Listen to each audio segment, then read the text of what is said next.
Oke guys, jadi aku ada salah satu cerita creepypasta dan aku pengen kalian dengerin baik-baik, terus kalian kasih pendapat kalian di akhir video nanti ya. And ya, yuk langsung aja ke ceritanya.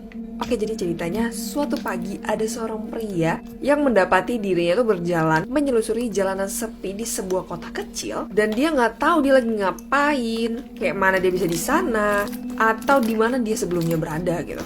Dia bahkan nggak tahu nih saat itu jam berapa. Lalu si pria tuh ngelihat ada seorang wanita yang jalan ke arahnya, mau ke arah dia gitu. Terus dia berhentiin si wanita dan bilang kalau misalnya dia lupa bawa jam tangan. Terus dia pengen tahu sekarang tuh jam berapa. Si wanita yang ngelihat dia itu menjerit ketakutan dan berlari menjauh darinya. Si pria ini pun terkejut juga nih kan waktu reaksi si wanita tuh kayak gitu. Kenapa nih? Ada apa nih? Kok dia kayak ketakutan gitu nengok aku kan? Dan selang beberapa menit kemudian, dia mulai nyadarin kalau misalnya orang-orang di sekitar dia yang ngeliatin dia juga ikut ketakutan sama kayak wanita tadi. Bahkan ada yang sampai kayak ngerapatin punggungnya ke dinding kayak menghindar dari si pria itu saking takutnya. Dan ada juga yang sampai berlari ke seberang jalan untuk menghindar dari si pria ini. Terus si pria bilang, pasti ada yang salah dariku. Kayaknya lebih baik aku pulang aja deh. Karena dia kan kondisinya cuma jalan kaki gitu, nggak ada kendaraan atau apa-apa. Terus dia memutusin ya udah deh aku naik taksi aja buat pulang. Nah kebetulan tuh taksi ada yang lewat, dia ngamain tangan untuk ngeberhentiin taksi tersebut. Cuman si supir taksi yang ngelihat dia, itu langsung tancap gas pergi aja. Kayak ketakutan gitu ngelihat dia. Ini bener-bener gila, kata dia. Dia gak ngerti ada salah apa sih. Orang-orang bisa sampai ketakutan gitu nengok dia. Karena gak ada yang bisa dia tumpangi, terus gak ada juga yang bisa dia tanya. Orang-orang pada takut nengok dia kan. Ya udah, dia berencana untuk nelpon istrinya aja. Pas pula kebetulan dia ngelihat ada box telepon gitu ya. Dia masuk ke dalam box itu terus mencet nomor telepon rumahnya. Dia rencananya nelpon istrinya pengen minta jemput lah. Karena dia gak tahu nih mau minta bantuan sama siapa lagi ya kan. Cuman pas si pria nelpon ke rumahnya, yang angkat tuh bukan kayak suara istrinya, melainkan suara asing yang dia gak kenal. Nah terus si pria nanya, apa Nyonya Sullivan ada? Nama istrinya ya Sullivan itu. Maaf, Nyonya lagi gak di rumah. Kata si suara asing itu ya. Suaminya meninggal beberapa hari yang lalu dalam kecelakaan mobil yang parah. Dan Nyonya sedang menghadiri pemakamannya. Menurut aku sih, ini ceritanya nggak begitu serem ya. Malah nggak serem. Cuman aku kayak berpikir, ini sebenarnya orang-orang di kota kecil itu memang indie home semua, bisa ngelihat hal-hal yang nggak kasat mata, atau si pria ini lari dari pemakamannya. Terus dia kayak nggak sadar tiba-tiba udah di kota asing aja. Atau dia udah berada di dunia lain.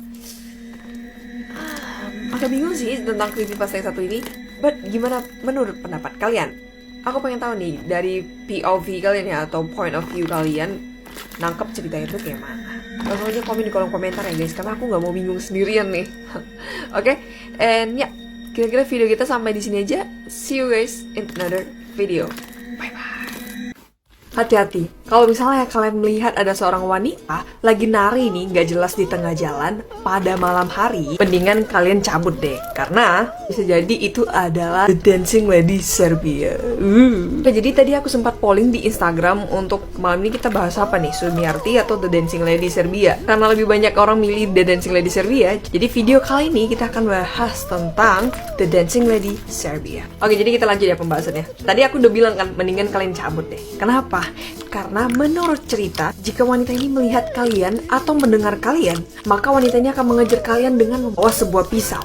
Dan wanita ini nggak akan berhenti sampai targetnya meninggoy. Nah, beberapa waktu lalu udah sempat viral nih ya, ada video yang menunjukkan seorang wanita menari-nari di tengah jalan. Katanya sih The Dancing Lady Serbia. Mana aku nggak tahu nih videonya itu asli atau enggak. Nah, kalau menurut pendapat aku pribadi nih, cerita The Dancing Lady Serbia ini ya cuma sekedar urban legend. Karena nggak ada berita penyerangan yang dilakukan oleh wanita menari ini. Nah, gimana menurut kalian? Kira-kira ini asli atau cuma urban legend cerita rakyat aja? Kalian pasti udah nggak asing lah sama serial kartun ini.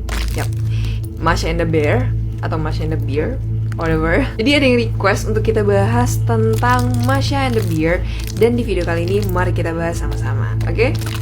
Kartun ini tuh dirilis pada tahun 2009 oleh Animacord Animation Studio yang berasal dari Rusia. Ini juga merupakan salah satu kartun favorit aku ya guys. Animasinya tuh bagus, aku suka.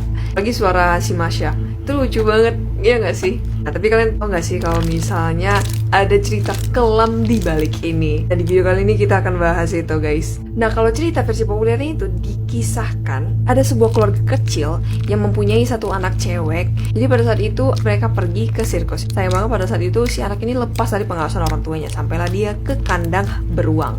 Mana kita tahu lah ya, anak kecil tuh pemikirannya masih polos banget. Dia kira beruang itu tuh jinak, kayak bisa diajak main, dan dia pun masuk ke dalam kandang si beruang. Ya, kita tahu lah kalau beruang itu merupakan salah satu hewan yang lumayan ganas juga dan mematikan. Si anak itu dicabik-cabik sama si beruang sampai tewas di tempat. Ketika orang tuanya mengetahuinya, depresi dan akhirnya membunuh diri mereka. Itu menurut cerita yang beredar ya, guys. Cuman kalau misalnya berdasarkan dengan penuturan dari si sutradara animator ini sendiri, mengatakan kalau karakter Masha itu mereka terinspirasi dari seorang anak kecil yang pada saat itu salah satu sutradara animator ini yang bernama Oleg Kuzovkov pergi ke sebuah pantai pada tahun 90-an gitu kan. Jadi dia ngelihat ada seorang anak kecil yang aktif banget gitu. Untuk kategori anak dia tuh terlalu aktif, bahkan sama orang asing sekalipun. Anak itu bisa ngajakin main orang-orang asing di sana gitu. Kayak dia nggak takut sama sekali.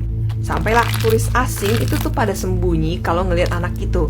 Mereka bilang kalau misalnya anak ini tuh udah terlalu aktif dan aktifnya tuh berlebihan sampai kategori annoying lah ya, mengganggu gitu. Makanya mereka sembunyi. Karakter Masha itu terinspirasi dari si gadis kecil itu, guys. Jadi makanya si Masha digambarkan sebagai sosok anak yang sangat aktif ya kan, bisa lari sana lari sini, gangguin si beruang sampai beruang itu kesel, yang kayak gitu-gitu lah kira-kira. Dan juga menurut penuturan dari sutradaranya, cerita kartunnya ini sendiri tuh mereka angkat dari sebuah dongeng dari Rusia juga, memiliki judul yang sama, guys, Masha and the Bear juga. Oke, jadi mulai ya kita nih cerita dongengnya. Jadi pada suatu hari ada seorang anak gadis kecil yang bernama Masha. Nah, dia tuh tinggal sama kakek dan juga neneknya ya. Jadi pada suatu hari si Masha ini tuh diajak main sama temannya untuk pergi ke hutan ngutip stroberi dan juga jamur gitu, kayak iseng-iseng lah anak-anak gitu kan. Setelah izin sama kakek dan neneknya, si Masha ini pergi. Sampailah mereka di hutan, yang mana ketika dia asik metik beri sama jamur, si Masha itu nggak sadar kalau misalnya dia tuh udah terpencar sama kawan-kawan dia. Kawan-kawannya tuh udah pada jauh dan dia tuh masih di situ fokus sama jamur dan juga beri-beri yang dia lagi petik gitu. Ketika dia lihat sekeliling, kawan-kawannya tuh udah pada nggak ada. Dia mulai ketakutan ya, karena di hutan dia sendiri. Dia mulai coba keliling hutan dan ketemu ada sebuah gubuk, dan dia masuk ke dalam gubuk itu. Dia berharap ada orang, tapi ternyata nggak ada. Dia duduk di dekat jendela sambil menunggu gitu kan orang yang punya gubuk ini balik. Malam pun tiba. Ternyata yang pulang itu bukanlah seorang manusia, melainkan seekor beruang. Dia terkejut ketika melihat ada seorang anak kecil. Dia juga bahagia. Nah, si anak kecilnya itu ditahan sama dia, nggak dikasih keluar sama dia, dan dijadikan sebagai pelayannya gitu. Anak itu harus nurutin kata-kata dia. Kalau misalnya dia nggak nurut sama perintahnya si beruang, maka dia bakal dimakan sama si beruang. Oke, jadi karena si Masha itu takut ya udah dia nurut deh. Sampai akhirnya dia mikirin gimana caranya untuk bisa melarikan diri. Jadi rutinitas si beruang ini tuh kan setiap hari pagi pergi ke hutan, terus nanti pulangnya malam gitu kan. Jadi terpikirlah salah satu rencana Masha untuk kembali ke rumah kakek dan neneknya. Si Masha bilang sama si beruang kalau misalnya dia pengen ngasih makanan ke kakek dan neneknya. Ya pasti nggak akan dikasih sama si beruang, tapi si Masha nggak bisa ide nih.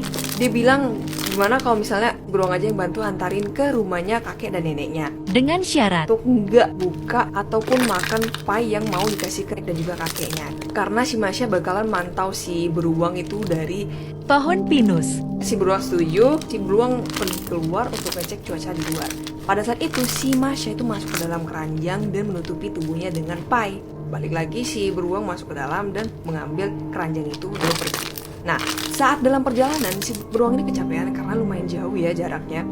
Dan dia tuh berhenti duduk pengen ngebuka dan makan itu pie. Cuman si Masha itu langsung ngomong. Dia bilang, aku melihatmu, jangan duduk dan memakan pie-ku. Bawa pie ini ke kakek dan nenekku. Dengar kata-kata itu si beruang merasa kayak, wah tajam juga ya penglihatannya. Akhirnya dia gak jadi untuk ngebuka dan melanjutkan perjalanannya. Sampai dia ke rumah kakek dan neneknya si Masha. Dia letakin keranjangnya di depan teras, terus dia menangis dan berteriak gitu. Karena anjing-anjing di sana tuh mencium keberadaan si beruang datang, mereka tuh langsung menggonggong dan mendatangi si beruang ini.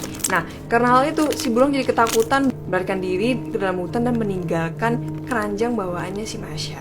Di saat itu, kakek dan neneknya Masya keluar dan melihat ada keranjang. Ternyata ada Masya Dengan dalam keadaan sehat dan baik-baik aja guys. Dan ya, itu menurut versi dongengnya guys. Kira-kira menurut kalian nih, kalian lebih percaya mana? Cerita dari orang-orang atau pernyataan dari sutradara. komen ya? Pembahasan kita tentang Masya and the Bear itu sampai di sini aja. Mungkin kalian ada mau request lagi, boleh request aja langsung ke kolom komentar, oke? And see you guys in another video. Bye bye.